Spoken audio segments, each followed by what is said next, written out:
To get more into the NFL draft as well as the Eagles at 12th overall, there's been multiple trades been made since the last time we talked with Eric Edholm from Yahoo Sports at Eric_Edholm on Twitter. As all guests, he appears on the Boardwalk Kind of Hotline and live in virtual living color on Facebook, YouTube, and Twitter. Eric, how you doing today? I'm doing great. How are you, man? Doing pretty good. The last time we talked, not all these trades happened, so I'm sure you've probably gone through about 5 different reiterations of mock drafts where you actually posted them over on Yahoo Sports. So, of all the trades that have happened so far, the Darnold trade, the 3-way trade between the Eagles, the 49ers, and the Dolphins, which of those trades do you feel like will have the most impact on the draft and why? Yeah, I think the Niners moving up to 3, and we assume for a quarterback, and you're right about those mock drafts. I tend to start one, and then a major trade happens 6 to 8 minutes later. So you know how that goes. You have to restart everything. But I think that's the one that had kind of the seismic effect, and obviously the subsequent deal between the Dolphins and Eagles wouldn't have happened without it. So, the 49ers choice at 3 is going to set the table for the next several picks, and it could include some other trade movement that involves, picks 5, 4, 7. We don't know, but a lot of spots. I know a lot of people are currently projecting or expecting or assuming the 49ers are going to take Mac Jones instead of Justin Fields right now. And I feel like it's less of an indictment on Fields than it is about the fact that Kyle Shanahan has a type of quarterback he likes, right? He worked with Matt Ryan. He worked with Kirk Cousins. He's got Jimmy G out there. He seems like quarterbacks who are a little less mobile and a little bit more of the guy who, the phrase I've heard a lot, Eric, is they win the play before the snap. And it feels like Mac Jones fits that profile more than Fields. Yeah, I mean, before and after, really. I mean, he's a very smart and savvy guy. I think Fields is too. I mean, he was asked to do more with Ohio State's offense than Jones was with Alabama's, I think. And, you can see that in the depth of his throws, his progressions and all that. But back to your Shanahan question, very much like Kirk Cousins, very much like Matt Ryan, he's a facilitator. Justin Fields has that explosive playmaking ability. So does Trey Lance, I believe. And yet I think Shanahan clearly has a great offense that he's drawn up. And I think he believes in that offense. They've assembled all these yards after the catch threats. They put together a pretty nice offensive line. They've got a great defense coming back. They don't necessarily need the big play guy. What they want is the steady captain who can, kind of run the ship and avoid the iceberg, so to speak. So Justin's play was up and down this year. But again, I have him higher than Jones because I think his potential upside is that much more alluring. I mentioned earlier about Fields also. And listen, I'm with you. I love Fields. I think his potential is way higher than Mac Jones for a variety of reasons. But what do you think happened from the guy who was like 1A, 1B with Trevor Lawrence coming out of high school to where he is now, where he was supposed to be the assumed second pick in the draft, and now he might not even go 3rd. He might fall as far, depending on who you ask, as maybe 9th, 15th. Yeah, I mean, I don't know that he'll fall that far, but there is a scenario where it could happen. And I suspect this is usually the case where there's a bit of a lag time between what the league is thinking and what the media reports, especially with draft stuff. And it's impossible to, keep track of 400 different prospects, 500, however many ever you want to list, and have up-to-date intel on all of them and talk to multiple teams about those players. Now, obviously, you start at the top, and I think even after his showcase performance against Clemson, Fields' stock wasn't as high behind 32 closed doors as it was in media circles. So, I know there's a perception that, his stock has tumbled, and how did that happen after 2 really great playoff games? I think it's more due to the fact that he had that stretch where, the Indiana game was troublesome. Michigan State, they won by 40, but there were some question marks on that film when I watched it. And then the Northwestern game the week prior to the playoffs, it was not his best football. Even without Chris Olave, one of his best receivers, you felt like he looked a little bit panicked out there and a little bit helpless at times. So I think some of those low points may have rung a little louder for some evaluators than, the early season performances when he was lighting up lesser defenses. Eric Edholm joining us here on Sports Bash Saturday, 973 ESPN at Eric_Edholm on Twitter for all your NFL and NFL draft analysis. We are 19 days from the start of the NFL draft. We're finally getting there. And Eric, speaking of the quarterbacks, one of my concerns about Fields and Lance, and I like I said, I love Fields. I think Lance is the guy who maybe needs to like redshirt for a year kind of thing and learn, and then he'll get up to speed. My concern is I don't want to see them end up on a team like the Bears. Because no offense to the Bears, I don't know if that coach and GM is going to be there next year. And I don't want to see those guys, for as talented and as much potential as they have, go to a team with some upheaval, because we see what happened to Sam Darnold now. He got traded for a 6th-round pick this year and a 2nd and a 4th next year. I mean, that's way below what his value is supposed to be as a prospect. And I don't want to see these guys go to these bad situations. I want to see them go to good situations so they can have good careers. Yeah, I mean, assuming the talent and the mental aspect and even maybe the athletic traits are up to par, for me, the most important quarterback element in terms of how well they're going to perform is where they land, is where they go to, and are they, surrounded by talent? Are they, playing in a system that caters to their strengths and maybe hides or at least diminishes their weaknesses a little bit? Does it maximize their talent? Are they in a situation where they can play right away if they're able to, or where in the case of somebody with less football experience or maybe is a little bit greener, they're not thrust into the lineup immediately, and they can have an opportunity to grow at a proper place. And with Trey Lance, not the opt-out, I shouldn't say that, with FBS, canceling its season, they had a 1-game, sort of showcase there against Central Arkansas. You're going off strictly 2019 tape pretty much. He's 17 total starts, same as Mac Jones, but Mac did it at the SEC level and started championship games, et cetera. So, it's a little tough to know where he'll be. There are some people in the league who think he can vie for a starting role at some point during his rookie season. I don't know that we'll see a Mahomes situation where, he just gets the one token start at the end of the season and then has to wait till year 2. He might get in the lineup sooner than that. Is that the right call with him? It's really difficult to say. With Fields, and Zach Wilson, Trevor Lawrence, obviously, and some of the other guys, Mac, you feel like there's an opportunity to go in immediately. But you're right, the fit is so crucial, and teams that have coaches and GMs on the hot seat, you have to be a little bit concerned about the long-term viability of those spots.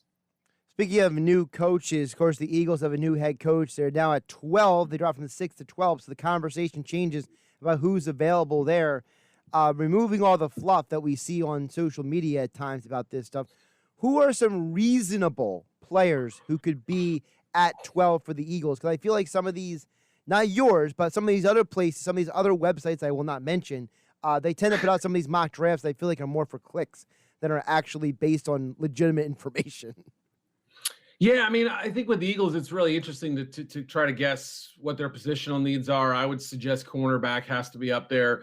Maybe wide receiver, although they've invested pretty heavily in recent drafts at that spot too. So that could maybe knock it down just a little bit, as an edge rusher or, a safety in play, possibly.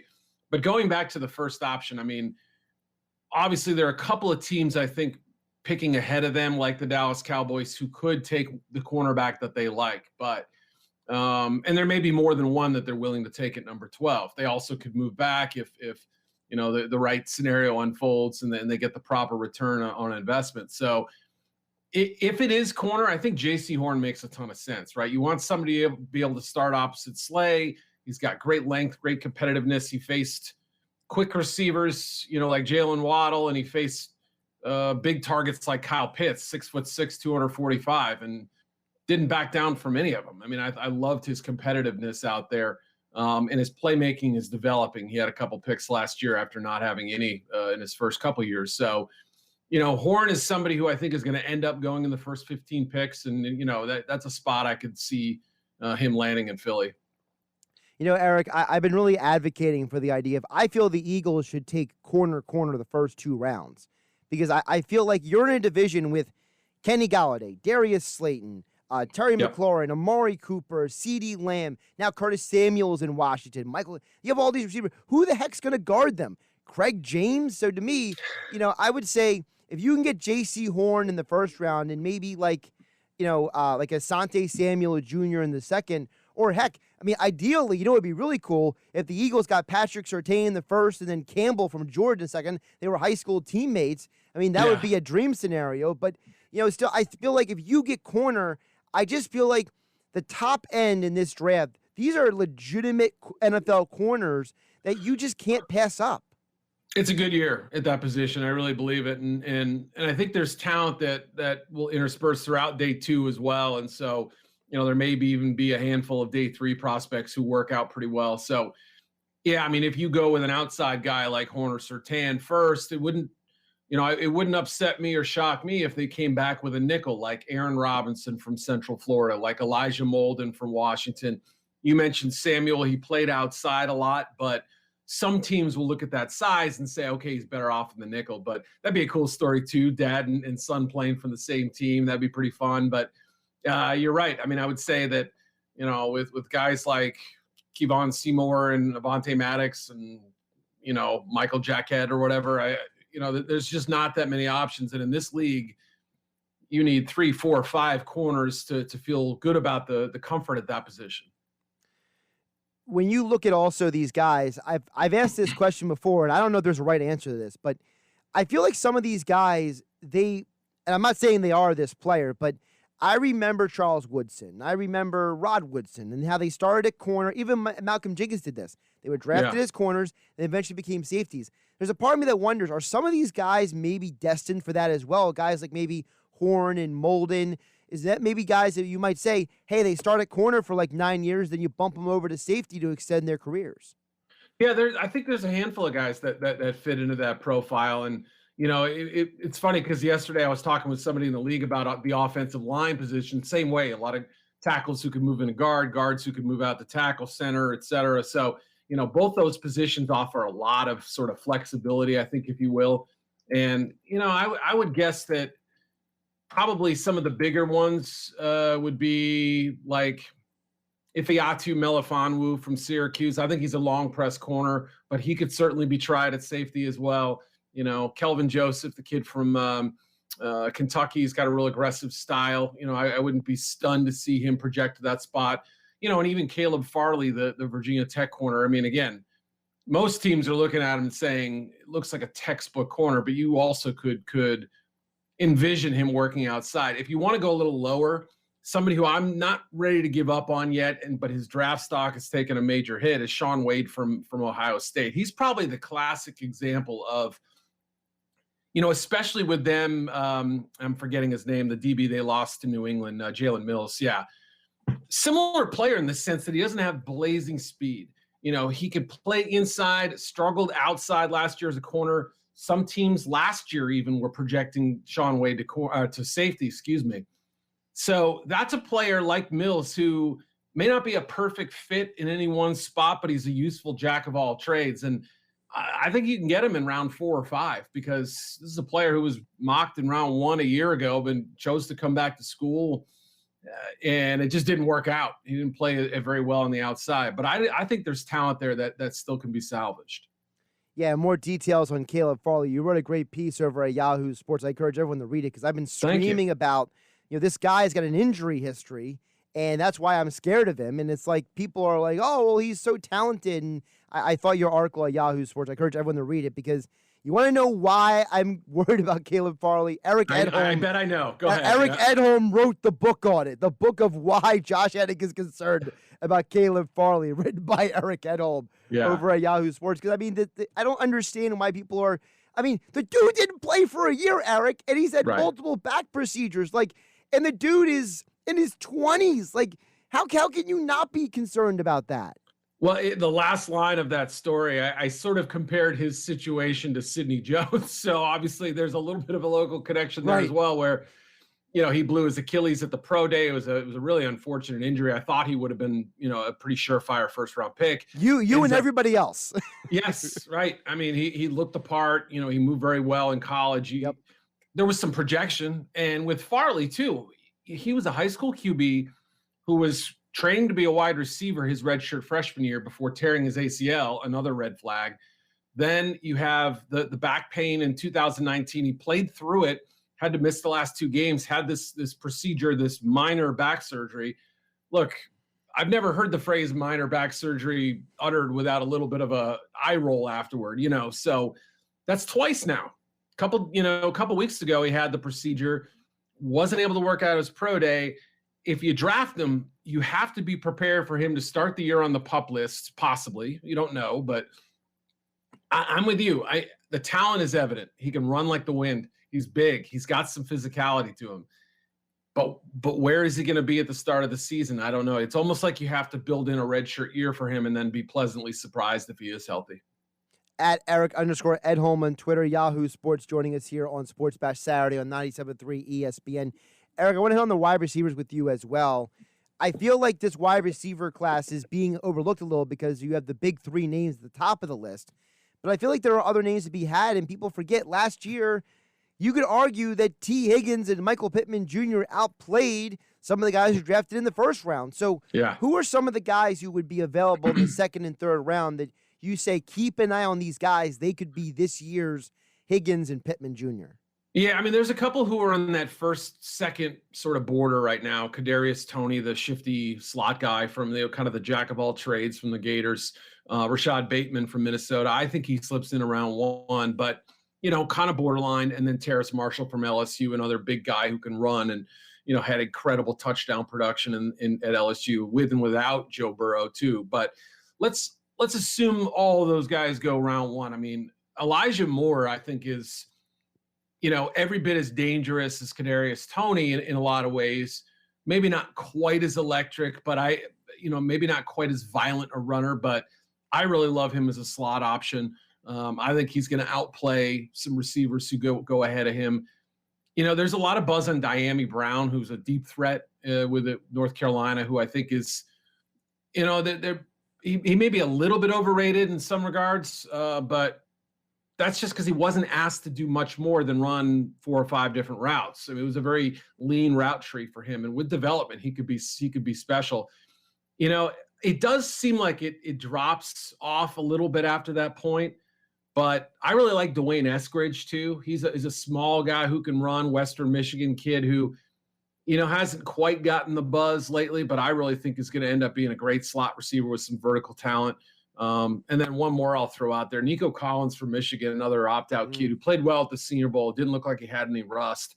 And he's, sort of that Donovan Peoples-Jones guy from last year with the Browns, 6th-round pick who, ended up playing like a 2nd or 3rd rounder. And I think he fell way too far last year. So I think Collins, most people are going to realize that he's got similar ability, freakish explosion and jumping ability and great playmaking skill that wasn't always featured in a Michigan passing game that struggled at times. Eric, one of the positions in our area that's being talked about a lot is linebacker. Obviously the Eagles right now, they signed Eric Wilson, which is a good addition, but realistically your linebacking core is Wilson, Alex Singleton, and then the 2 rookies from last year, basically, and that's it. So the assumption is the Eagles are going to have to draft a linebacker somewhere based on Jonathan Gannon's background. So who are some of the linebackers in the second to mid-round who would be making sense for the Eagles? Yeah, there's a kid named Jamin Davis from Kentucky that I was a little slow to pick up on. I had him as like my number 99 overall player. He's a phenomenal athlete. He could actually slip into round 1, shockingly enough. He's really a 1-year starter. Didn't do much early in his career, but big, long, physical, and kind of a freakish athlete. He's somebody to keep an eye on. I'm a big fan of Nick Bolton from Missouri and Jabril Cox from LSU. I think both are going to end up being 2nd or possibly 3rd round picks. Who are, Bolton's probably more of your classic Mike linebacker, albeit a little bit on the smaller size, whereas Cox has the coverage ability and a little more length to be kind of more of the modern hybrid linebacker who can, match up with tight ends, cover backs in the flat, drop in zone, blitz occasionally. The LSU coaches down there raved about him. He transferred from North Dakota State, and the LSU folks said, we wish we could have had this kid for 3 years. And that's all he would have lasted. He would have played 3 years here, come out early. So that tells you a lot. He's come from 2 winning programs now and won over both coaching staff. So I think Cox has maybe been slept on a little bit as a day 2 option.